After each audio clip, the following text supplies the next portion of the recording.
애터미는 $10,000,000의 후원금을 전 세계 어린이들에게 기부하는 것으로 한국 컴패션과 첫 동행을 시작합니다. 큰 돈을 쥐고 있는 그것은 올바르지 않다. 빨리 이것이 제대로 쓸 수 있는 곳에 흘러가야 된다. 그것이 뭐 특별해서라기보다는 당연한 거라고 저는 그렇게 생각을 하거든요. 전 세계 어린이를 돕는 컴패션의 70년 역사상 최대 금액 기부로 세상을 놀라게 한 기업이 있습니다. 미화 $10,000,000. 이 통 큰 기부의 주인공은 오래전부터 크고 작은 나눔을 해왔던 기업이죠. 합리적인 가격으로 좋은 물건을 공급하는 유통업체로 올해 $3억 수출탑을 쌓은 견실한 기업이기도 합니다. 나눔을 우선하면서 지속적인 성장을 이끌어올 수 있었던 이 기업의 원동력은 무엇일까요? 이 사무용 의자에 그 비밀이 숨어 있습니다.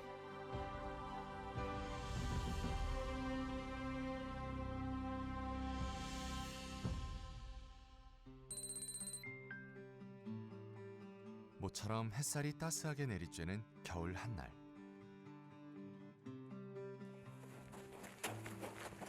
뛰고 하나 둘 뛰고 아시겠죠? 코치의 지시에 따라 훈련에 여념이 없네요. 여자 축구단 선수들인 모양입니다. 여기 인이죠? 이쪽은 여기가 아웃. 이쪽 이렇게 아웃. 여기가 인데.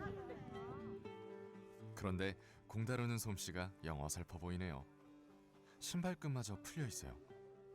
원래 이렇게 어지러워요? 너무 어지러운데? 얼마 뛰지도 않았는데 벌써 포기? 저번에도 기억나죠? 난리 났었던 거. 선제적 조치. 저 유니폼 언제 와요? 한 달? 진짜? 컨스텀이 많이 밀렸나 봐. 와. 할 것 같은데 모양으로 이렇게. 시작한 지는 얼마 안 됐는데 재밌어요. 일단 같이 업무를 하지 않는 이상 서로 만날 기회가 없는 경우가 많아요. 운동을 하면 사실 더 친밀한 관계가 될 수 있잖아요. 그래서 그런 부분도 있는 것 같고 무엇보다 그냥 스트레스를 풀 수 있는 환경을 회사가 제공해 준다는 게 그냥 제일 감사한 부분인 것 같아요.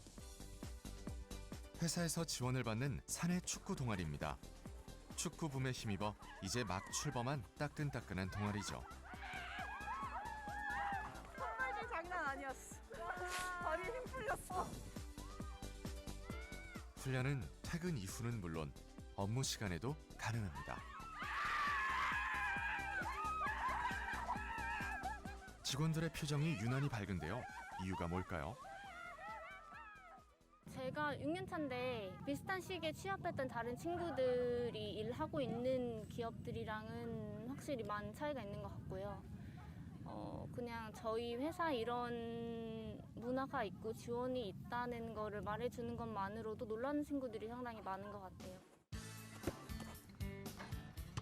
비슷한 시각, 체육관에서는 농구가 한창입니다. 꽤 오래된 사내 농구 동아리죠.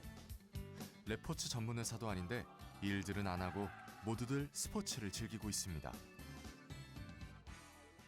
진짜 말 그대로 놀다가 일하고 싶을 때 일해야지 진짜 진심으로 일에 대해서 이제 접근을 할 수 있고 또 일에도 진심이 될 수가 있거든요. 맞습니다. 저희 노는데 진심입니다. 흔히 볼 수 없는 승마장도 있습니다. 여가 활동으로 쉽게 즐길 수 없는 승마인데요. 말 확보도 쉽지 않고 전문 교육을 따로 받아야 해 일반인에겐 접근성이 떨어지는 취미죠. 승마 역시 직원들 마음대로 이용할 수 있습니다. 지금 원래 근무 시간이잖아요. 네, 근무 시간이죠. 놀다 지치면 일할 수 있는 복지. 가급적 업무 시간 안에 직원들이 잘 즐길 수 있도록 승마, 수영 같은 레저 활동을 권장하고 있고요. 당연히 이렇게 운동해도 됩니다. 자. 하루의 시작을 승마로 연다는 직원. 일반 직장인은 따로 시간을 내야 건강관리나 취미생활을 누릴 수 있지만 여기선 업무 시간에 해결 가능합니다. 직원 개개인의 자유시간이 그만큼 더 생겨나게 된 거죠. 많이 타요. 기본적으로 하루에 한 4-5명은 타요. 회장님 목표는 한 달에 200명이 타는 게 목표예요. 한 달에 200명. 그러니까 25일 기준으로 따지면 하루에 8명은 타야 200명이 나오겠죠. 그렇게 하라고 말씀을 하시는데 되겠죠? 규모 있는 공간도 필요하고 시설 관리도 까다로운 수영장도 있어요. 마치 스포츠 센터를 옮겨놓은 것 같죠? 산의 곳곳에 놀이터로 삼을 만한 재미난 공간이 넘쳐납니다. 인턴 면접을 보러 왔을 때 여기를 처음 투어를 했는데 이런 회사가 있나 싶을 정도로 신기했고 또 실제로 다녀보면서도 좋다. 여기서는 진짜 계속 일하고 싶다. 이런 생각을 했던 것 같아요. 자유로움이 굉장히 극대화되는 환경이라고 생각하고 다양한 창의적인 아이디어를 생각하고 좀 이렇게 어울릴 수 있는 환경이 될 수 있는 것 같아서 신입사원으로서는 굉장히 매력적인 회사라고 생각이 들었어요. 여기 축구 연습을 끝낸 하은 씨가 자신의 최애 장소로 안내합니다. 불이 근데 이게 그냥 이렇게 볼풀장이어서 그냥 여기서 그냥 누워 있어요. 아니면 여기 앉아서 이렇게 여기서 얘기하거나 여기 누우면 가끔 안 보일 때도 있어요. 그래서 사람들이 없는 줄 알고 막 들어오고 저쪽에도 트램벌린이 있는데 저런 공간에서 가끔 뛰는 사람이 있어요. 근데 이제 좀 이상하게 보죠. 사람들이 무슨 일이 있나 약간. 놀면서 사실 아이디어도 많이 나오고 생각을 많이 할 수 있는 그 여력이 생기니까 계속해서 앞으로 나아갈 수 있는 어떤 생각들을 생생하게 해봐라 이런 의미인 것 같고. 출근하자마자 사물함부터 찾는 직원. 왜 사물함에 하나씩? 자율자석제다 보니까 퇴근할 때는 자기 짐들을 사물함에 다 넣어놓거나 정리를 해놓고 보통 퇴근을 합니다. 그날 기분에 따라 일할 자리를 잡는다는 직원들. 일하는 환경도 주변 사람들도 매일 달라집니다. 매번 그 똑같은 자리에 앉다 보면 되게 딱딱해지고 어떤 프레임에 갇히게 되는 것 같은데 자유롭게 원하는 자리에 앉을 수 있다 보니까 좀 더 열린 사고를 할 수 있게 되는 것 같고 자기 관리나 다른 주변 사람들에게도 좋은 영향으로 작용하는 거 있는 것 같습니다. 카페로 일하러 가는 사람들이 많은 요즘 카페 분위기의 공간이 사방에 있습니다. 팀원들이 여기저기 떨어져 있으니 상사 입장에선 불편하지 않을까요? 사실은 익숙하지 않을 수 있죠. 제가 출근을 하면 저는 저희 팀원들이 정확하게 어디에 앉아 있는지 잘 모릅니다. 필요하면 찾아가야 돼요. 관리적인 측면에서 본다라고 하면은 내 눈앞에 보이지 않는 팀원이 어떤 일을 하는가에 대해서 사실 부정적인 생각이 들 수도 있는데 저희가 어쨌든 가지고 있는 문화 안에서는 보이든 보이지 않든 열심히 할 것이다라는 신뢰를 가지고 가는 문화여서 사실 규정된 공간이 별로 없어요. 재미와 웃음을 곁들인 특이한 장소가 사옥 곳곳에 숨어 있습니다. 캠핑장 공간은 직원들에게 인기가 높습니다. 창의적인 공간에서 자유롭게 어울리면서 부서 간의 장벽이 사라졌답니다. 팀 구별 없이 전 직원이 어울리다 보니 부서 간의 효율은 오히려 배가 됐고요. 가벼운 농담이나 관심사로 시작된 대화는 업무 아이디어로 이어지고 그렇게 새로운 프로젝트가 생겨나곤 합니다.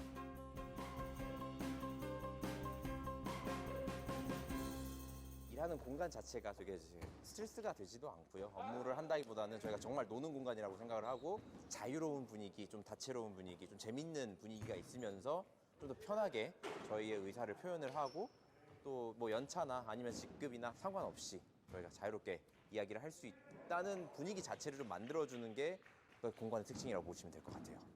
기업의 의뢰를 통해 창의적인 공간을 설계한 김동진 교수. 이게 안에 공간까지 다 만들어서요.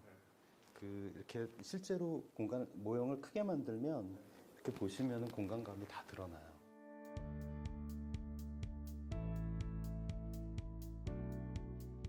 건축주와 건축사의 생각을 맞추는 일은 꽤 어려운 작업입니다. 사옥은 그 기업의 상징, 기업의 철학을 형태와 공간으로 구현해내는 것이라 할 수 있습니다. 사옥을 설계한다라는 게 쉽지는 않아요. 기업 정신이 들어가야 되는 부분이어서요. 회장님이 뜻하는 그 기업 정신에 대한 그런 부분들을 한 2, 3년은 설계 작업을 같이 했었던 것 같아요. 노는 공간을 만들자라는 말씀을 많이 하셨어요. 조직원들 하나하나들이 다 창의력을 발휘하고 능동적이고 자발적으로 일할 수 있는 그런 무대를 만들어주면 일은 저절로 만들어진다라는 생각을 가진 것 같아요. 그런 얘기를 하면은 뭐 많은 반론들이 있었어요. 진짜 막 하루 종일 와가지고 농구만 하다 가고 하루 종일 수영만 하다 가고 하루 종일 말만 타도 또 된다는 얘기입니까? 그래. 난 그렇게 해도 된다고 생각한다. 왜 제가 그렇게 하냐면은 그렇게 사는 것이 효율적이기 때문에 그렇게 사는 거예요. 월화수목금 꾸역꾸역 9시 되면 막 부지런히 출근하고 퇴근하고 그것이 과연 효율이 나겠는가 하는 그런 측면에서 봤을 때는 직원들이 너무 일에만 빠져 있으면 안 된다. 사원 중심의 놀이터 사옥이 완성되기까지 꼬박 10년이 걸렸습니다. 박한길 회장의 가장 큰 꿈이 이루어졌죠. 준공식 날 누구보다도 이렇게 기뻤던 그런 기억이 납니다. 놀이공간 안으로 들어간 사무실 이런 컨셉이었어요. 그리고 그 놀이공간에다가 책상을 놓고 일을 한다고 생각을 하자. 건축도 꿈을 꾸는 일이라고 생각을 해요. 창의적인 생각을 끌어내는 공간, 그리고 많은 사람들이 함께 소통하고 협력할 수 있는 공간을 만드는 것. 어떻게 보면 가장 추상적일 수 있는 꿈들을 현실화하는 과정에서 새로운 장소가 나오지 않나 그렇게 생각이 드네요. 기업 정신을 고스란히 담아낸 사옥은 한국과 미국에서 큰 상을 받으면서 건축사에 족적을 남기기도 했죠. 유연한 조직문화 정착을 위해 박한길 회장도 권위를 내려놓은 지 오래입니다.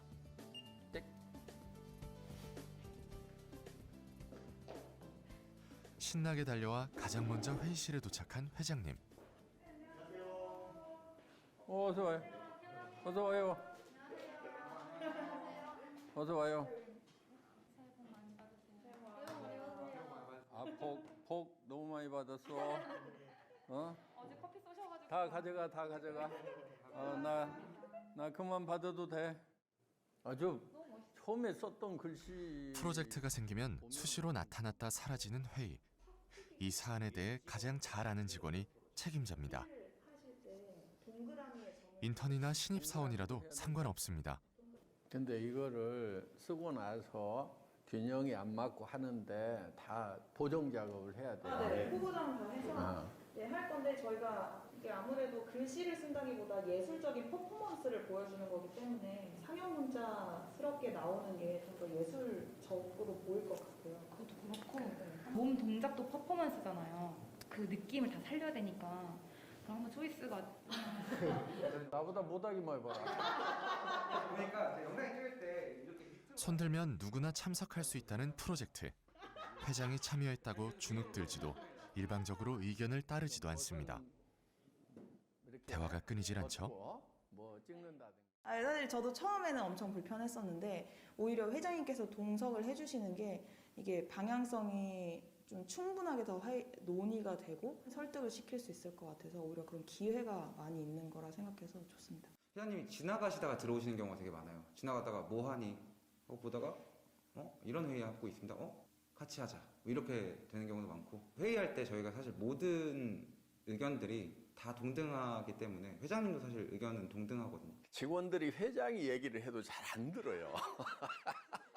자기 생각대로 다 하고 있는 거야. 그게 사실은 잘하는 거거든요. 저한테 말 안 듣고 빡빡 우기고 달라드는 직원을 저는 매우 아낍니다. 나 회장 계급장 떼고 맞짱 뜨면은 그거 쾌감이 있잖아요. 그냥 져줄 생각은 없어요. 안 져주거든요. 같이 한바탕 붙어가지고 저를 이겨먹는 직원이 있으면 기분이 좋죠.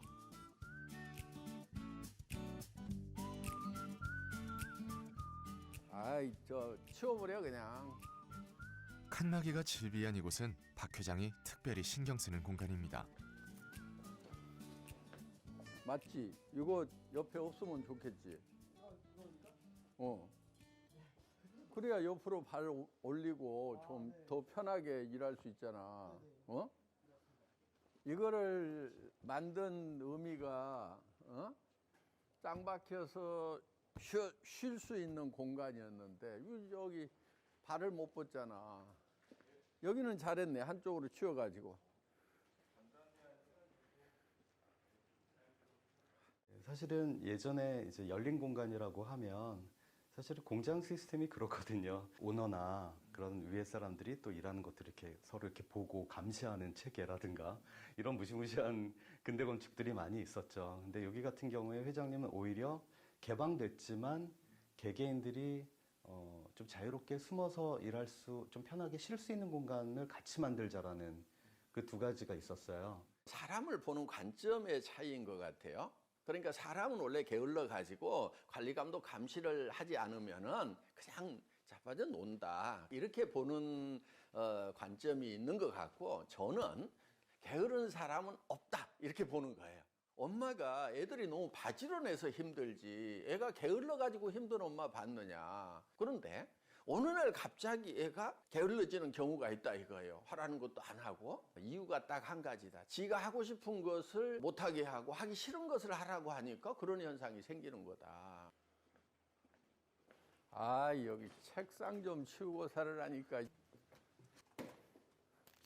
여기 좀 치워놓고 살아. 회장님, 우리 깨끗이 치워놓으면 자리에 한 번도 안 오고. 아니야, 이거 너무해.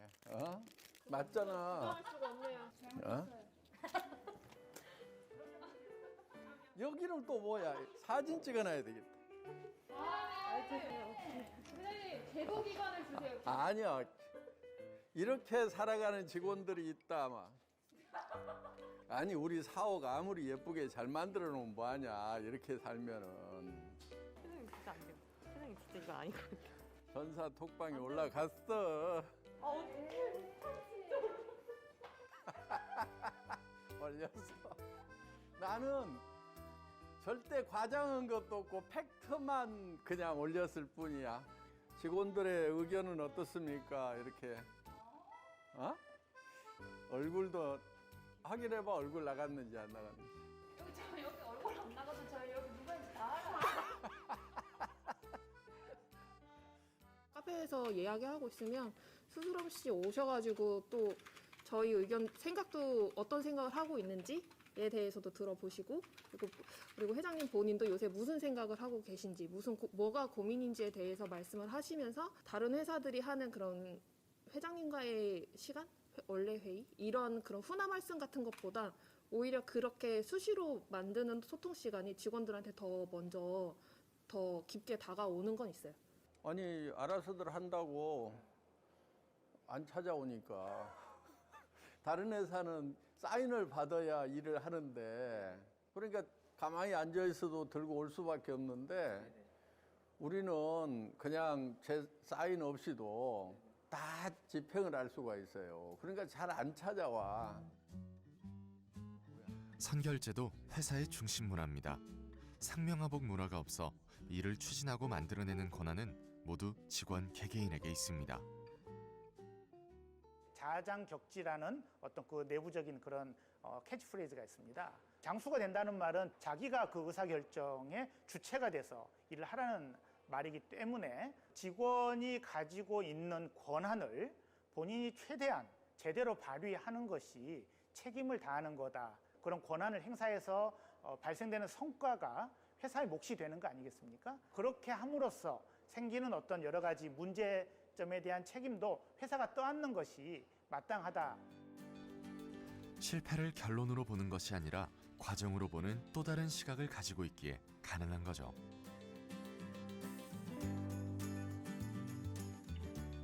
특이하게도 이 회사의 의자는 모두 같은 모델입니다. 사무용 의자 중에서는 최고급 의자죠.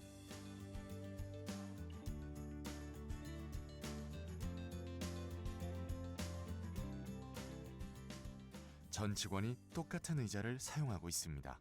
사장님 회전 의자 큰 거 이런 거 쓰고, 이사님 의자 다르고, 과장님 의자 다르고, 사원 의자 다르고. 그런데 가장 많이 앉아서 일하는 사람들은 그 직원들인데, 의자만은 최고급 의자를 줘야 되겠다. 그래서 이제 그 의자를 전 직원들에게 선물을 한 거죠. 그리고 또 한편은 이제 이런 생각도 한 거예요. 자, 회장하고 같은 의자에 앉았으니까 전 직원이 다 회장이다. 직급도 본인이 결정합니다. 자신에 맞는 직급을 스스로 정해 명함에 새기면 그만. 차장도 팀장도 넘쳐납니다. 과장 5명 중에 부장 될 사람은 1명밖에 없을 거란 말이야. 그러면 나머지 4명은 경쟁에서 밀리게 되는데 그런 시스템이 과연 온당한 건가 하는. 근데 협력하라고 해놓고 시스템은 경쟁 시스템을 만들어 놓으면 어떻게 협력을 하냐 하는 거예요. 직급을 마음대로 적도록 이렇게 해주면은 굳이 누가 뭐 내가 막 노력해가지고 뭐 잘 보여가지고 또는 남을 누르고 승급해야 될 그런 필요성을 못 느끼게 되는 거죠. 경쟁 관계가 아닌 온전히 동료로만 남게 되면 모든 것을 공유하게 되고 협력은 자연스럽게 따라옵니다. 빠른 판단으로 결정하는 데도 도움이 되죠. 지금은 사실 어떤 일의 완벽성보다는 타이밍이 굉장히 중요한 시대입니다. 자잘한 실패를 하면서 성공으로 나아가는 게 훨씬 더 나은 방법인 거지, 완벽을 기하다가 타이밍을 놓치는 게 훨씬 더 큰 실패인 거죠. 그러면 완전 더 큰 실패를 피하기 위한 어떻게 보면 굉장히 현명한 선택이 아닌가? 2020년 대한민국 일하기 좋은 100대 기업 대상을 비롯해 다양한 곳에서 일하기 좋은 기업으로 손꼽히고 있습니다. 지난해에는 아시아에서 일하기 좋은 회사로 선정되기도 했죠. 일하기 좋은 회사가 성과가 나쁠 리 없겠죠. 창업 이후 국내 40배, 해외 진출 9년 만에 60배가 훨씬 넘는 매출을 올리며 꾸준한 성장을 보이고 있습니다. 지난해 전체 매출 2조 2천억 원을 달성했죠. 수출의 탑 시상식의 단골 수상자가 될 정도입니다.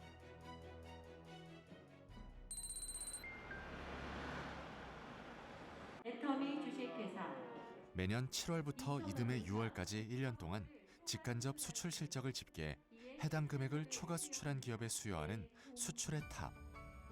올해 3억 달러 수출을 초과 달성해 수상의 영예를 안았습니다. 1억 달러 수출 탑을 받은 지 불과 2년 만입니다. 3억 불 이상의 탑은 전국적으로 23개 기업에 불과합니다. 충청남도 기업 중에서는 최고의 탑입니다. 수출을 통해서 설비 투자, 그리고 고용 창출, 소득 증가를 유발하여서 내수 경제에 미치는 영향을 생각하면 2010년 이후에 유발한 생산 효과는 약 2조 원, 취업 유발 효과는 약 1만 명 이상으로 추산되기도 합니다. 내수 시장에서 쌓아올린 마케팅 노하우와 싸고 좋은 품질의 제품으로 세계 소비자들의 선택을 받고 있습니다. 수출의 내수 파급 효과도 상당한데요. 수출액 10억 원이 증가할 때 1,593명의 취업자가 생기게 됩니다. 경영 규모가 커지고 그에 따라 일자리가 늘면서 기업의 선한 영향력이 선순환 구조로 만들어지게 됩니다. 속도감 있고 꾸준한 성장은 절대 품질, 절대 가격, 원칙을 고수해 얻어낸 결과죠. 품질과 가격, 두 마리 토끼를 다 잡겠다는 전략입니다. 품질을 높여서 다른 데하고 차별화를 가되 가격이 높아지는 건 어쩔 수 없다. 이제 이런 전략이 있고, 또 하나는 품질이 좀 낮더라도 나는 가격 경쟁력을 가지고 가겠다. 이게 보통 경영학에서 얘기하는 차별화 전략의 핵심인데, 소비자 입장에서는 어떤 것도 포기할 필요가 없다. 소비자에게 가치 있는 거다. 그러면 두 가지를 다 추구해 나가자. 우수한 중소기업을 발굴해 품질 좋은 제품을 적정 원가로 공급받고 협력사에게는 안정적인 판로를 제공합니다. 그 과정에서 협력사의 생산 라인 증설을 위한 자금을 지원하고 늘어난 생산량으로 더욱 낮아진 원가가 제공되죠. 좋은 제품을 싸게 많이 팔면 그만큼 매출이 늘어나게 됩니다. 결국 소비자는 신뢰를 갖고 절대 품질, 절대 가격의 제품을 계속 이용할 수 있게 되는 거죠. 유통의 원리는 좋은 제품을 싸게 팔면은 잘 팔린다는 것이 원리라고 생각을 합니다. 장기적으로 성공을 하려고 하면은 원리 원칙대로 하는 것이 답이다. 절대 품질, 절대 가격 원칙이 제대로 먹혔던 건강기능식품. 현재 매출의 상당 부분을 차지하고 있습니다. 개발 당시 품질은 뛰어나지만 가격이 워낙 높아 자칫 사장될 뻔했던 제품이었죠. 오히려 그때 생산량을 늘려 승부수를 띄웠습니다. 처음에는 저희도 거의 마진이 없었어요. 그냥 원가 수준에 줬는데 많이 파니까 원가가 내려가는 거고, 그 원가가 내려가니까 그걸 갖다가 제조업체에서 다 가지지 않고 그걸 판매업체에 돌려주고, 이런 순환이 애텀이나 제조업체나 서로 윈윈했다, 이렇게 보시면 될 것 같아요. 박리담회로 원가를 낮추는 방법. 생각만큼 제품이 팔리지 않으면 공멸할 가능성이 짙은 위험한 방법이죠. 자신감이 없으면 할 수 없습니다. 그 어떤 믿음에 대한 보답이라고 이야기할까요? 근데 만약에 가격이 이제 더 낮춰지고 품질을 올렸을 때 매출이 더 안 일어나면 그 제조업체 입장에서는 어떻게 될까요? 그 손해 보잖아요. 박스당 그 포수량을 늘려줬거든요. 그 늘려줄 때마다 매출이 20-30%씩 계속 올라갔어요. 런칭이 되면 최대한 그 제품을 죽이지 않으려고 굉장히 노력을 합니다. 협력사와 저희 안에서 선순환을 조금 이루도록 계속 백업 지원을 해요. 그 과정에서 떨어지는 원가들을 소비자한테 판매가로 돌려주든 양으로 돌려주든 저희가 적정 이윤 이상은 절대로 가지고 가지 않는 정책을 가지고 있어요. 원가를 아무리 낮게 잡아도 기업이 이윤을 이만큼 가지고 간다라고 하면 이게 사실 가격적인 측면에서 내려올 수가 없거든요. 본사와 제조업체가 동등한 위치에서 폭리를 취하지 않고 서로를 속이지 않는 신뢰의 구축. 말처럼 쉬운 일이 아니죠. 이 회사는 협력업체를 합력사라고 부릅니다. 협력이 하나의 일을 위해 서로 돕는 의미라면 합력은 함께 힘을 합쳐 성공을 이루는 한 가족이라는 뜻입니다. 모두가 동반자라는 얘기죠. 벼랑 끝에서 살아 돌아온 협력업체도 있습니다. 2016년에 그 화재가 났습니다. 그래서 제가 그 황망한 마음으로 이제 현장에 이제 왔었는데 그때 전화가 한 통 오는 거예요. 그래서 이 시간에 누가 전화를 하지라고 했는데 애터미의 도 대표님이 전화를 해주셔가지고 위로해 주시고 도울 일이 있으면 말씀을 하라고 하시는 거예요. 그래서 참 많은 위로가 됐죠. 한 35억 정도 손실이 있었는데요. 10억 정도를 무상으로 임대를 해주셨습니다. 통상적으로 일반 업체에서는 물건 공급이 그치게 되면은 다른 대체선을 찾거나 이제 그런 방법을 하는데 애터미에서는 공장이 정상적으로 가동될 때까지 기다려 주셨습니다. 정상화되기까지 시간이 꽤 걸렸지만 본사도 소비자도 묵묵히 기다려줬습니다. 본사에서 빌린 자금은 첨단 공장을 세우는 종잣돈이 돼 오히려 전화위복의 기회가 마련됐죠. 협력업체는 정상화되자마자 가격은 그대로 유지한 채 제품 용량을 높여 납품했습니다.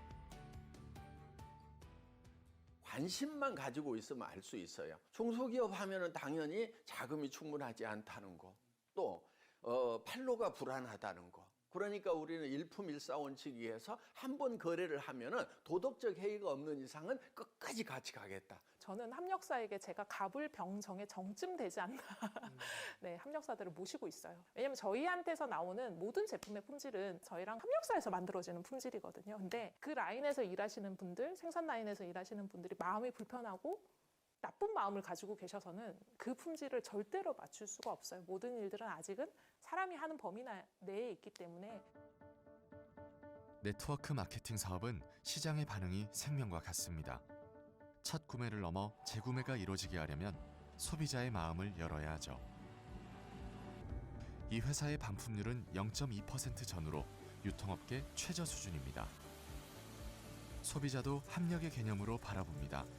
애초에 절대 품질, 절대 가격을 내세운 것도 소비자를 중심에 놨기 때문에 가능했던 거죠.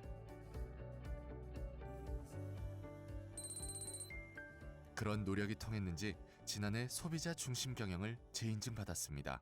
소비자 중심 경영 기업 인증. 2007년 처음 시작된 소비자 중심 경영인 CCM 인증 제도는 지난해 기준으로 182개 기업만이 인증을 받았을 정도로 까다로운데요. 그만큼 인증 기업은 자부심을 가져도 됩니다. 그 당시에 네트워크 마케팅에 대한 인식이 그다지 좋지는 않았고요. 다단계 방식은 하나의 판매 방식의 일환인데요. 소비자들이 오인을 하게 되면서 이런 방식 자체에 대한 좀 부정적 인식이 컸어요. 그럼에도 불구하고 여러 가지 지표들을 다 충분히 점수를 뛰어넘어서 우수한 성적으로 인증을 받으셨던 걸로 알고 있습니다. CCM은 인증받기도 쉽지 않지만 유지하는 건 훨씬 더 어렵습니다. 어렵사리 인증받더라도 재인증에 탈락하는 기업이 많은 이유죠.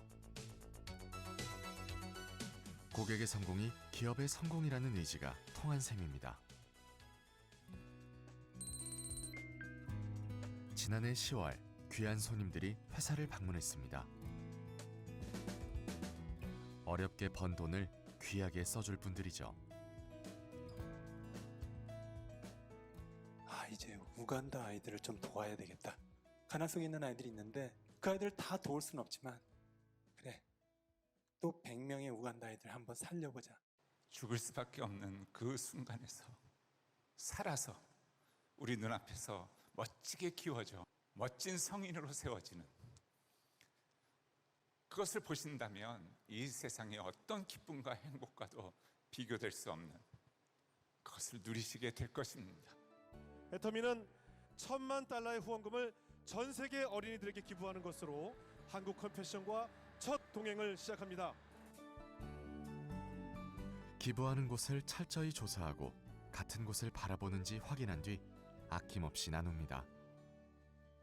다른 곳에 그것을 기부하려고 했다가 일이 성사가 안 됐어요. 큰 돈을 쥐고 있는 그것은 올바르지 않다. 빨리 이것이 제대로 쓸 수 있는 곳에 흘러가야 된다. 그래서 뒷조사를 좀 깨야 한 걸로 알고 있어요. 왜냐하면 뵀을 때 많은 질문들이 이것은 치밀하게 조사를 안 했으면 알 수 없는 일들인데 6.25 전쟁 때 구제기관으로 만들어졌던 컴패션. 세계의 온정을 받았던 한국이 이제 이 단체의 중심이 됐고 가장 활발한 지원을 하는 나라가 됐습니다. 회사가 한몫 단단히 했죠. 본인의 이름과 본인의 명성을 내놓기 위한 기부가 아니었다는 것을 볼 수가 있어요. 많은 기업들이 같이 애터미처럼 참여하고 기부하고 사회를 따뜻하게 만드는 바로 그런 일들이 일어날 거라고 저는 간절히 바라고 있습니다. 그것이 뭐 특별해서라기보다는 당연한 거라고 저는 그렇게 생각을 하거든요. 120억이라는 돈이 뭐 크다면 클 수가 있는데 실제로 지금 밥 굶고 잠들어야 하는 그 아이들의 숫자에 비하면은 저는 결코 큰 돈이 아니라고 이렇게 생각을 합니다. 받는 자보다 주는 자가 복이 있다고 하는데 그건 줘보면은 그 말이 무슨 뜻인지 바로 알 수가 있습니다. 나누는 기쁨을 누구보다 잘 알고 있는 사람들. 수입의 10%가 훌쩍 넘는 돈을 꾸준히 사회에 내놓고 있습니다. 기부는 설립 초기부터 이루어졌는데요. 2009년부터 현재까지 600억 원에 육박하는 금액이 이웃에게 돌아갔습니다. 생활용품 유통업종 내 매출 대비 기부금 비중으로 봐도 상당히 높은 비율로 이웃과 함께하는 것을 알 수 있습니다. 나눔에도 회사만의 기준이 있습니다. 무엇보다 아이들의 복지를 우선하고 있죠. 전 세계 아이들의 양육과 교육을 위한 일이면 힘을 아끼지 않고 있죠. 생명을 소중히 여기는 기업 애터미에서 미혼모 지원을 위한 기부금 전달식이 있겠습니다. 한부모 가정은 오랜 기간 지속적으로 지원하고 있습니다. 한부모 가정을 이루게 된 엄마들을 돕는 비영리 단체 위드맘. 이곳과의 인연은 회사의 정체성을 그대로 말해줍니다. 5년 전쯤이었는데 대표님께서 연락이 오셨어요. 전혀 모르는 상태였고 본인이 대표라고 밝히지도 않으셨죠. 그냥 문자로 연락 와서 후원을 하고 싶은데 이렇게 얘기를 하시길래 저희가 그때 정식 법인이 아니라서 기부금 영수증이 안 될 때였어요. 그래서 기부금 영수증도 안 된다 했더니 왜 활동을 오래 했는데 안 되냐 해서 그럼 법인을 설립할 돈이 없습니다 라고 얘기를 드렸고 그럼 알겠습니다 하고 전화를 끊으시더라고요. 그리고 며칠 뒤에 대표님이 오셨더라고요. 그래서 저희 얘기를 들으시고는 법인을 만들 수 있게끔 좀 벌판을 만드는 일을 본인께서 도와주고 싶다고 말씀하셨고 그렇게 해서 저희가 법인을 만들게 된 거였죠.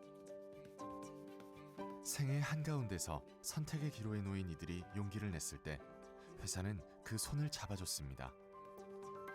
미혼모를 위해 100억 원을 쾌척하기도 했었죠. 소소한 일상까지 챙기는 세심함은 도움이 아닌 나눔의 의미를 보여줍니다. 제가 장난삼아 대표님한테 그런 얘기도 했었어요. 애기 엄마들 여러 명 모아놓고 단체로 염색시키고 싶다.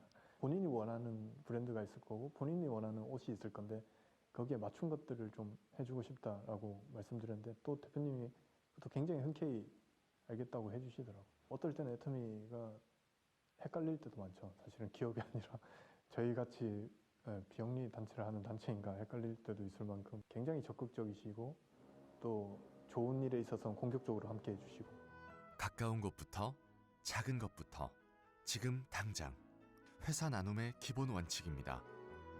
나눔이 부수적 활동이 아니라 기업이 존재하는 본질이고 자연스러운 문화란 생각이죠. 제가 입사했던 10년 전과 지금이 크게 다르지 않은 것 같아요. 회사가 이것들 하기 위해서 더 돈을 열심히 벌자라는 모토가 회사 전반에 흐르는 것을 좀 느낄 수 있는 것 같아요. 제가 2022년에 목표가 감사를 꼭 실천하자. 그러니까 그런 목표가 생겼어요. 근데 한 번도 이런 목표를 가진 적이 없었던 것 같은데 그런 마인드를 갖게 해준 게 회사였던 것 같기도 하고. 기업 차원으로만 그치지 않습니다.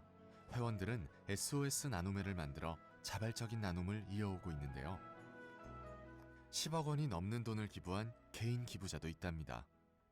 자기가 받아보면 나도 누군가 돕는 사람이 될래요. 요 얘기를 다 하는 걸 보면 우리가 작은 기부로 시작이 되지만 정말 사회 전체를 따뜻하게 훈훈하게 바꿀 수 있는 그런 문화가 반드시 될 거라고 생각을 합니다. 자신 하나 돌보기도 쉽지 않은 세상에서 자연스럽게 이웃을 생각하게 만드는 기업 문화. 나누려고 돈을 번다는 게 이들의 이야기입니다. 기업 문화의 확산은 해외 사업에도 이어지고 있습니다. 해외 시장에서 대중명품에 부합하는 제품을 찾아서 회사의 글로벌 판매망을 통해 공급하겠다는 GSGS 전략. 현지 경제에도 상당한 이득이 되고 있습니다. 올해 저희가 뉴질랜드, 터키, 영국, 카자흐스탄, 키르기스탄까지 5개국 진출을 해서 총 22개국 진출을 했습니다.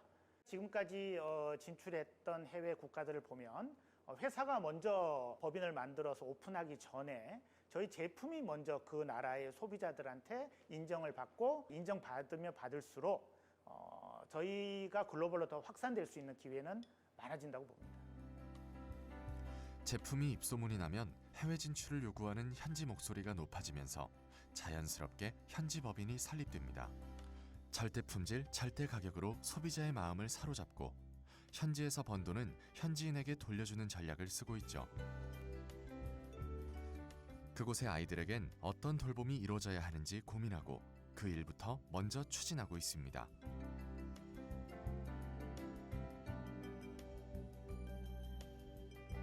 돌봄과 교육은 미래를 위한 투자. 선도 기업들은 미래를 위해 환경보호, 사회공헌, 지배구조 전환을 우선하는 ESG로 경영 형태를 바꾸고 있습니다. 그중 환경보호는 기업이 당장 해결해야 할 1순위 과제, 몸살을 앓고 있는 지구를 위한 해법을 고민하고 있죠. 필연적으로 포장재 쓰레기를 양산할 수밖에 없는 유통업. 지난해 초에 시작한 친환경 스마트 패키징 솔루션은 그런 고민 끝에 나온 작은 해결책입니다. 완충제와 개별 포장재를 비롯해 테이프까지 전면 교체했습니다. 저희가 애터미와 협작해서 만드는 박스는 친환경 박스라고 보시면 될 것 같습니다. 이 박스는 화학약품을 사용하지 않은 친환경 소재 물 공법을 활용한 박스로서요. 저희 애터미와 대한통운이 같이 협약을 해서 만든 박스라고 보시면 될 것 같습니다. 당장의 이익 대신 미래를 택했습니다. 비용도 과정도 쉽지 않지만 무조건 바꿔야 하는 상황이기 때문이죠. 산업 쓰레기를 고스란히 환경 쓰레기로 만들 순 없죠. 작년 1년 동안 운영한 결과 플라스틱 사용량을 230톤가량 감축할 수가 있었고, 이 부분에 있어서 좀 원가적인 측면은 한 2배에서 3배 정도 올라갈 수는 있는데, 고객들을 위해서 이만큼 친환경적인 서비스를 제공함에 있어서 그런 부분을 잘 캐치하고 시대 트렌드에 따라서 많이 적응하는 기업이라고 판단하고 있습니다. 더 이상 미룰 수도 미뤄서도 안 된다는 마음으로 환경 담당 부서는 모이기만 하면 친환경 소재 개발에 몰두하고 아이디어를 주고받고 있습니다. 이게 종이랑 팝콘 재질로 해가지고 플라스틱 사용량이 50% 정도 감량이 될 것 같아요. 3년 전부터 꾸준히 지속하고 있는 친환경 프로젝트 블루마린도 이 팀이 맡고 있죠. 저희 회장님께서 항상 하시는 말씀이 지구는 빌려 쓰는 거다라고 말씀을 많이 하십니다. 전 세계에 있는 이 글로벌 회원분들과 함께 이런 문화 확산을 좀 주도하고자 하는 그러한 또 사명을 또 가지고 있습니다. 제로 플라스틱, 글로벌 친환경 문화 확산, 그리고 해양 오염 방지 전략을 세우고 추진하는 블루마린 프로젝트. 공병수거나 텀블러 사용은 직원들 대부분 실천하고 있죠. 2030년까지 플라스틱 사용량 50% 절감이 목표입니다. 사내 카페는 장애인과 비장애인이 어우러진 사회적 기업입니다. 여기도 환경 보호에 동참하고 있는데요. 테이크아웃 이용을 아주 불편하게 만들었습니다. 컵을 가져갔다 카페에 반납해야 하죠. 지금은 일회용 컵을 아예 사용하지 않고 있습니다. 저희가 이제 이런 것들을 하고 있다라는 것들을 저희 히지빈스 본사에 알렸더니 또 다른 매장에 있는 많은 매니저분들도 관심을 좀 보이시긴 하더라고요. 아직까지는 근데 현실적인 어려움들이 조금 있다 보니까 고민을 하고 있기는 하지만 우리가 조금의 불편함을 감수하면 더 나은 환경과 더 나은 미래를 또 만들 수 있다라는 그런 인식들이 더 많이 퍼지게 되면 많이 참여하실 거라고 생각이 듭니다. 환경 보호를 위한 다양하고 지속적인 운동도 펼치고 있습니다. 나눔과 더불어 환경 보호가 현재 가장 필요한 사회 공헌이란 생각이죠. 함께 바다로 나가는 이유기도 합니다. 이 자본이라는 것이 나쁜 것 쪽이 아니고 정말 인류에 공헌하는 좋은 쪽으로 이렇게 갈 수 있다는 그런 측면에서 이 ESG 운동이 일어나는 건 정말 다행이라고 생각을 하고, 기업들이 할 수 없이 끌려가는 것이 아니고 적극적으로 거기에 동참을 하는 이런 분위기가 일어나고 있는 것, 전 정말 다행이라고 생각을 합니다. 절대 품질, 절대 가격, 경영학 기본에서 벗어난 기업. 하지만 결국 원칙을 충실히 따릅니다. 유사하게 생긴 모든 제품 중에 낮은 가격이라고 생각을 하시는 분들이 있는데, 저희는 동일한 사양의 가장 낮은 가격을 추구를 하고 있고요. 품질을 우선시한다라는 거, 품질 다음에 가격을 본다라는 거죠. 저도 이 업계를 떠날까 생각을 하다가 미련이 남았던 게 뭐냐면은 정말 교과서대로 한번 해보고 싶다. 이제 원리 원칙대로 한번 해보자 하고 했더니 되더라 하는 거예요. 회사는 일터가 아니라 놀이터.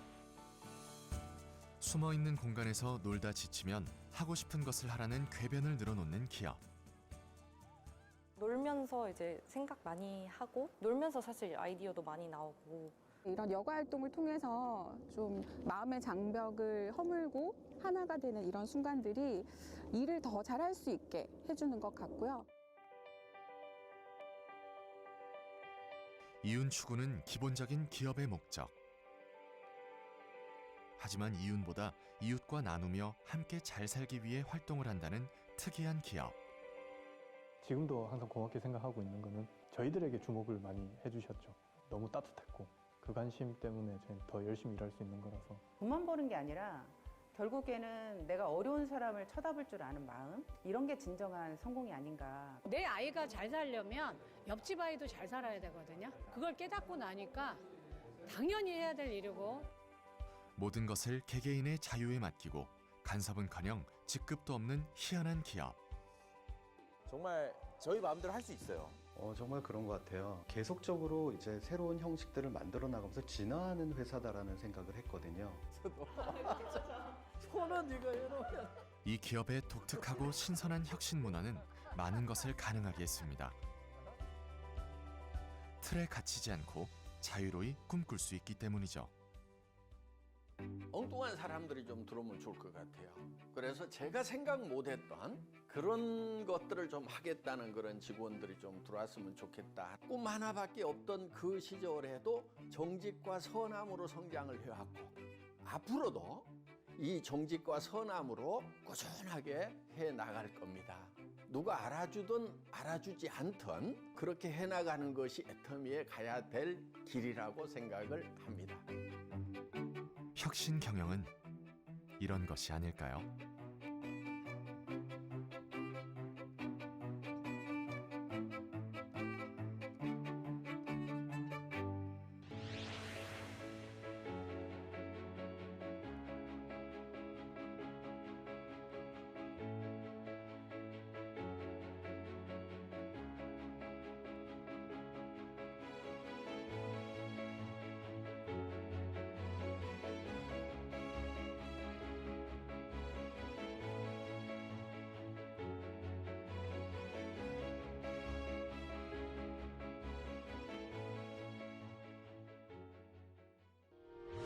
의견 있는 경제 채널 SBS 비즈.